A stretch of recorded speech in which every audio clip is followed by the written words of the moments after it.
Hello friends, எல்லாரும் எப்படி இருக்கீங்க? வாங்க இன்னைக்கு நம்ம பார்க்க போறது பிள்ளையார்பட்டி ஹீரோ ட்ரெடிஷனல் ரெசிபி மோதகம் தான். எப்படி செய்யலாம்னு பார்க்கலாம் வாங்க. நாளைக்கு விநாயகர் சதுர்த்தி, எல்லாரும் செஞ்சு என்ஜாய் பண்ணுங்க. அரை கப் பச்சரிசிக்கு கால் கப் பச்சை பருப்பு எடுத்துக்கோங்க. கிளீன் பண்ணிட்டு வாஷ் பண்ணிட்டு 1 hour ஊற வச்சுட்டு ட்ரைன் பண்ணிட்டு இந்த மாதிரி ஆற வச்சுடுங்க. அடிக்கனமான பாத்திரத்துல சேர்த்து நல்லா வறுத்துக்கோங்க. பச்சை பருப்பு நல்லா வாசம் வரும், அது வரைக்கும் நல்லா வறுத்து எடுத்துருங்க.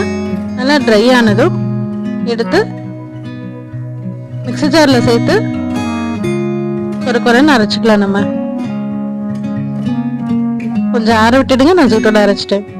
இந்த மாதிரி குறைன்னு அரைச்சிட்டு ரெடி பண்ணி வச்சுக்கோங்க. ஒரு பாத்திரத்துல தண்ணி சேர்த்துக்கோங்க. லைட்டா உப்பு சேர்த்துக்கோங்க. நம்ம அரைச்சி வச்சிருக்க இந்த அரிசி பருப்பு மாவை இது கூட சேர்த்து நம்ம ரவை உப்புமாக்கி கிண்டுவோம் இல்லைங்களா, அந்த மாதிரி சேர்க்கும் போதே கிண்டிட்டே இருங்க.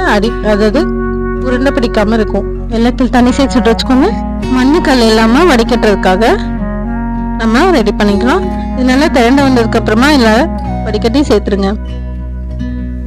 தேங்காய் பூ துருவி வச்சுட்டு அதை சேர்த்துருங்க.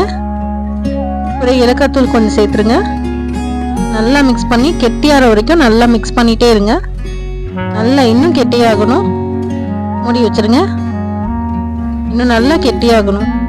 இப்போ நம்ம இந்த மாதிரி மோல்டில் நெய் தடவிட்டு, இட்லி பாத்திரத்துலையும் நெய் தடவிட்டு இந்த மாதிரி மோல்ட் பண்ணிட்டு எடுத்து வேக வச்சிடலாம். மோதக் ரெடி ஆயிடுச்சு.